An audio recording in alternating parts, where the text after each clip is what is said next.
మరలా సేవకుని దగ్గరికి వస్తాడు. ఈ రోజుల్లో సేవకులు ఎలా ఉన్నారు?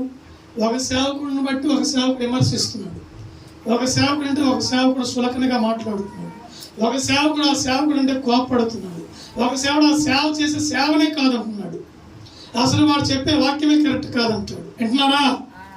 వక్రీకరించి మాట్లాడటం, ఎగతాళి చేసి మాట్లాడటం, అవమానపరిచి మాట్లాడటం తప్ప ఒక వ్యక్తిని గనపరిచే పొజిషను పోయింది.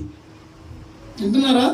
యాకోబు పౌలు గారిని మెచ్చుకొని కనపరిచి, నేను నీకు మాదిరిగా సేవ చేయలేకపోయాను, నేను ఒక ప్రాంతంలో 2 ప్రాంతాల్లో సువార్త చెప్పి ఉన్నాను, కానీ నీవైతే అన్య ప్రజల మధ్యకు వెళ్ళి మరణానికైనా ఎదురు తిరిగి వెళ్ళి నువ్వు ప్రకటించవచ్చు, నీకు దేవుని కృప సమృద్ధిగా ఉంది పౌలా, అయినా పర్లేదు చిన్నవాడిని, నీకు మాట చెప్తే వినమంటే ఆయన విని మొక్కుబడి చెల్లించి తిరిగి వచ్చాడు.